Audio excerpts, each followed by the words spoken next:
The first Roman life dates back to the Paleolithic era where man used stone rather than metal tools. People easily dismiss this era since there were no written works. However, this era provided the foundation on which all human history was constructed. The cave paintings depicted settlements towards warmer climates, and human figures were carved all throughout Europe to signal communication. People were able to trek through different terrains since the Ice Age created many bridges to connect many lands. This allowed the migration from Africa to Europe. Paleolithic societies consisted of small groups of 20 to 50 people, and there was strong kingship. During this time period, there wasn't any patriarchy. For instance, Venus figurines made scholars believe that Paleolithic religion was strongly feminine, with a Greek goddess. These figurines were carvings of the female form with exaggerated breasts, buttocks, hips, and stomachs. This religious significance was to portray women's sexual attributes to emphasize reproduction. Rome was organized in a Roman republic where consuls were elected by assembly made of patricians. There were many class struggles due to the unequal distribution of wealth. The Roman Senate was very important as it was a select group of people who would rule for life. There was a code of law, which was the 12 tables that served as the foundation for lawmaking.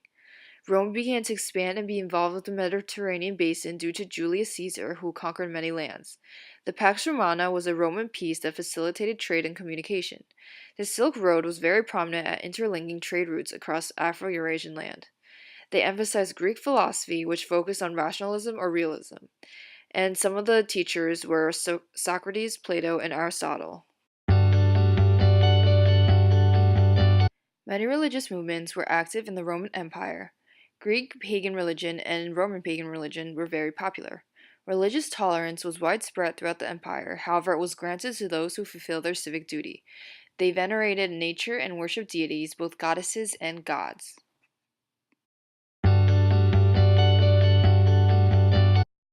The western half of the Roman Empire collapsed due to many reasons. Some included unrest among the common people since they had no rights at all.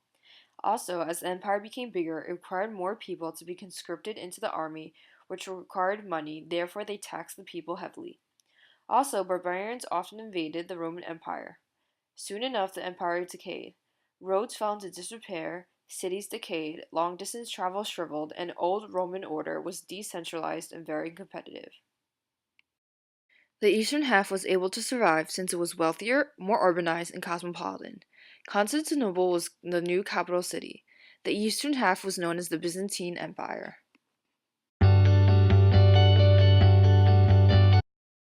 The first emperor of the Byzantine Empire was Justinian. He controlled political as well as religious power. The empire had an efficient military and was in control of large trade routes. Because of this, it was very involved in trade and the silk industry. The religion of the Byzantine Empire was Eastern Orthodoxy, which was created when it split off from the Roman Catholic Church in what is now known as the Great Schism. Western Europe remained Roman Catholic, and after its collapse, the feudal system was developed. Feudalism was based upon a rigid social structure that contained the ranks of monarch, lord, vassal, knight, peasant, and serf. Much of the population engaged in agriculture. From the 1340s to the 1600s, disease heavily impacted the development and downfall of empires. The disease that had the largest impact was the bubonic plague or Black Death. This disease kills 1/3 of the European population. It originated in China but was able to spread from rats that traveled on ships trading throughout Eurasia. It was highly contagious and most people died within a few days. The economic and cultural effects of the plague lingered for hundreds of years. Because population decreased, there were labor shortages, so workers demanded higher wages. Peasants rebelled, which led to a decrease in serfdom and a weakening of the feudal system. In 1095, the Roman Catholic Church wanted to recapture Palestine from the Muslims, and Pope Urban II launched the Crusades. The Crusades were a series of holy wars fought between Muslims and Christians, each believing the other group were non-believers and needed to be eradicated. Although fighting continued for many years, with each side retaking Jerusalem, Christians eventually lost to the Muslims in the last battle.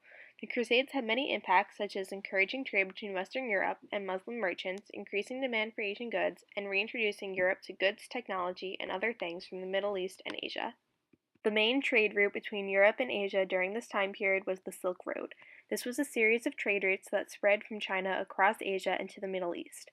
Goods that were traded along the Silk Road included silk, cloth, wool, glass, horses, and ivory.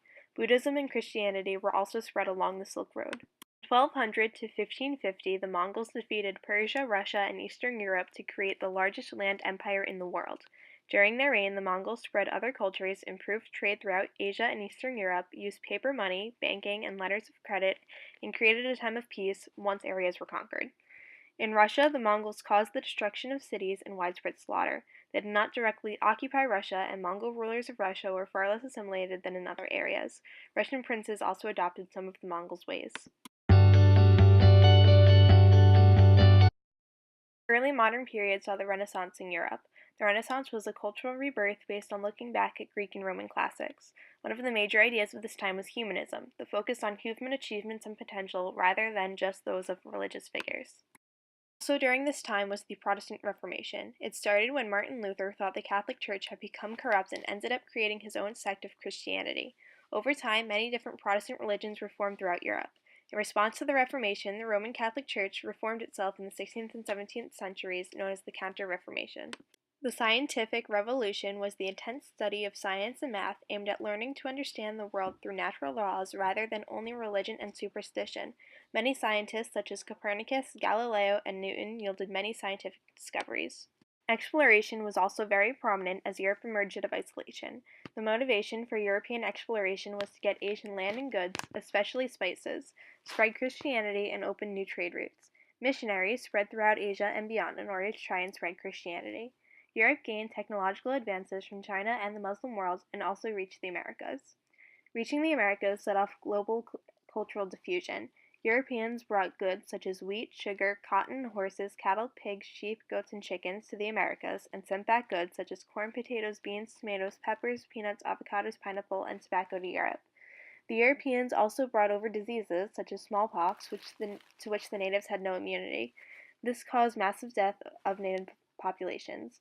The Europeans also imported African slaves to the Americas and eventually started to migrate there. An incredibly large number of slaves were transported from Africa to European colonies in the Americas. Although work could vary based on location, most slaves were forced to work on plantations, and the vast majority worked in deplorable conditions. Areas of the Americas, such as Mexico and Peru, were found to be rich in silver. China wanted to use silver as its currency, and so Spain used the silver from its colonies to trade with Asia in return for Asian goods like silk. This trade financed Spain. Also during this time period was the idea of mercantilism, or economic nationalism, for the purpose of creating a wealthy state. It was the theory that governments should encourage exports and accumulate bullion to serve their countries. The goal was to create a fair balance of trade.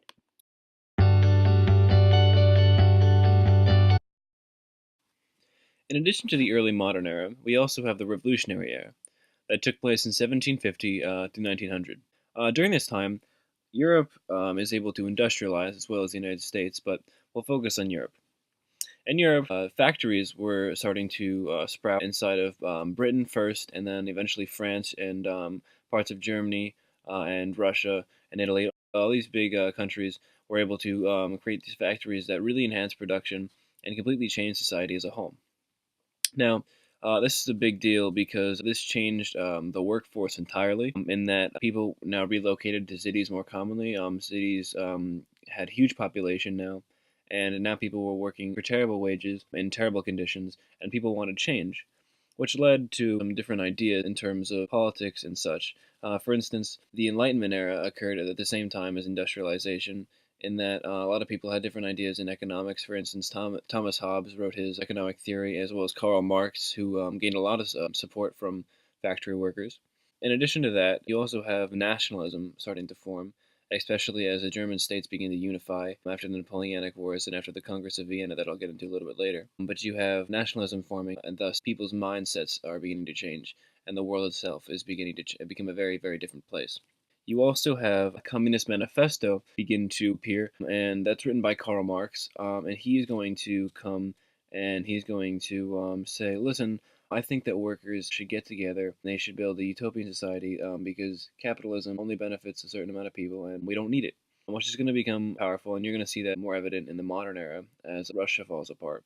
The Enlightenment also, though, includes a search for human character and the emphasis on science. So you have a lot of changing in thinking. It's no longer based solely on the church, which is a very big difference from the previous time. Because you have all this change, you also have change in state powers. For instance, the French Revolution occurs at this time. In the French Revolution, you have a lot of different ideas from a lot of different enlightened individuals, and all of them are culminating into one place in France. And you have all these people coming together, so it's going to be a little bit volatile. And you have eventually the rise of a dictator, Napoleon. Napoleon is going to go ahead and he is going to take out most of the European nations until he's finally fought back after losing in Russia because he went into Russia during the winter and you don't do that. So after he's fought back, Britain kicks him out of Spain and Russia kicks him out of Eastern Europe, and so eventually Napoleon is exiled, and then he comes back, and then he's exiled again, but he's defeated. And then the Congress of Vienna pick up the pieces, and they sort of wraps everything up and puts everything back into perspective in Europe, where they sort of unify Europe once again and sort of try and create a more peaceful solution in Europe so that war like that doesn't break out again. And then after this, you have a sort of scramble for Africa, in which all the nations in Europe are sort of saying, I want a piece of Africa, because they're all beginning to see that it has a lot of resources and a lot of uses for Europe. So they all go and decide to organize this. So they go and have a conference in Berlin, which has been unified by now by Kaiser Wilhelm. And they go and they basically split up Africa without the consent of the African nations, of course. And they go and take it for themselves. And they create new colonies and they create new kingdoms for the Netherlands, Belgium, Portugal, Spain, France, England. Even Germany gets a portion. So you have a huge amount of change in power as well, because now these European nations are becoming significantly more powerful with this massive gain of territory. In addition, during this time, you also have enlightened despots. For example, you have Kaiser Wilhelm, who's kind of a tough guy, but he had some pretty good ideas as far as helping the working class. And Catherine the Great, who is able to give workers in Russia a little bit more power. Although not too much power. She doesn't have that much power in Russia as it is, but she does create some pretty interesting works. She's not able to change too much, but she does change workers' lives for the better. To begin the modern era, which is the 1900s to the present, we should first take a look at World War I, the bloodiest conflict Europe had seen to date. It began in Eastern Europe, in what was Austria-Hungary, the dual monarchy. Archduke Franz Ferdinand was assassinated. It sparked a chain of events that resulted in the denouncing of Russia and the eventual war against Russia. And because Germany was allies with Austria, they had to declare war on Russia as well, and they also got into war with France. So there was a really big war in Europe. In addition, the UK got involved, and eventually the United States and Japan. This is the first really massive war in Europe. You had the Napoleonic Wars before, but even that war was nowhere near the size of the entirety of World War I. In World War I, you began to see automatic weapons, and even planes in some cases, although very limited access to planes. You see the use of automatic weapons and artillery, not just cannons anymore, but large artillery shells, tanks for the first time, and you had these massive drawn-out battles that scaled over miles and miles, defined only by trenches, and you had these soldiers fighting in terrible conditions, and people who really weren't very fond of the war. The war was very unpopular back at home, and when the U.S. got involved, there was a great deal of angst among the American people. During World War I, the Russian Revolution actually occurred, and Russia pulled out of the war, much to the dismay of the Western powers, and they actually had a communist revolution which forced them to withdraw from the war. They had a sort of civil war themselves, which was the Reds versus the Whites, and the Reds, the communists, eventually defeated the Whites and created a communist state known as the Soviet Union. It would become the sort of center of the world stage along with the United States for the next almost a century. World War I eventually ended with the defeat of Germany and on the Treaty of Versailles. That didn't work too well for Germany or Austria-Hungary, and it really ruined them in terms of their economy and their power in general. Two states were absolutely destroyed and weren't really able to do much, and were completely victimized with the war. The War Guilt Clause was the defining factor in the peace treaty that really screwed over Germany and Austria-Hungary. Austria-Hungary became two separate states, and Germany was left to essentially their own devices with a huge amount of debt to pay back. The resulting era after World War I, which ended in 1918, was called the Age of Anxiety. The Age of Anxiety was basically just a build-up to the Second World War. During the Age of Anxiety, everyone was sort of preparing for a World War II because you could sort of see it coming with the rise of dictators in Germany and Italy, and the Soviet Union with Stalin, and in Japan with the Emperor of Japan. And you saw all these countries sort of consolidating power and beginning to become aggressive and eventually initiate World War II. In the midst of the Age of Anxiety, you also have the Great Depression, which began in the United States and spread throughout the world because the economy at that point had been globalized. So you see the world economy devastated during the Age of Anxiety, and you see, because of this, the rise of dictators because of the poor state of the world at the time. People wanted a leader, so they got people like Hitler and Mussolini to better their society. World War II broke out when Hitler decided to invade France, which involved the United Kingdom and their colonies, as well as the French, obviously, and their colonies. In addition to invading France, they also invaded Czechoslovakia before that, Poland before that, and a host of other Eastern European countries. But the actual invasion of France caused World War II.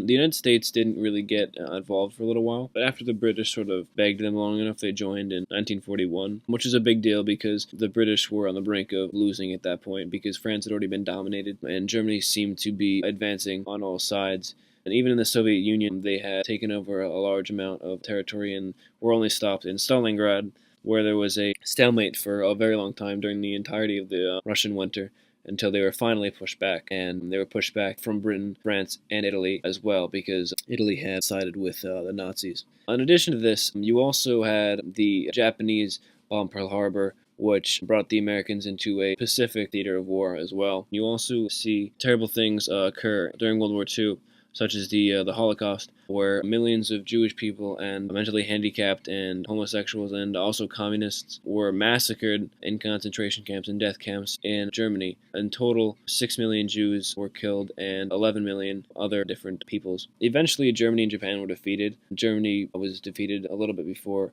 Japan was. The Germans, after that, sort of had their country separated between the three main powers at the time, which were the UK, the US, and the USSR. The UK got a portion of Germany as well as the United States, and the Soviets did as well, and they also split Berlin, which would become a problem later on during the Cold War that would inevitably break out. The Japanese surrendered a little while afterwards. Before the Cold War and during the Cold War, you also saw decolonization occur, in which the British were forced to retreat from some of their colonies, and they would no longer really were in control of some of their colonies. For instance, in 1930, they lost direct possession of India, and they eventually lost possession of Africa in the 50s and a large swaths of the Middle East later on in the 60s. So you saw a lot of this happening. France also began to lose a great deal of territory, like their territory in Africa and most of their territory elsewhere. The Soviet Union gained a lot of territory, however, although not all of it was direct control. They did gain influence over a host of countries like Yugoslavia, Poland, and parts of Germany, as well as most of the Eastern Bloc.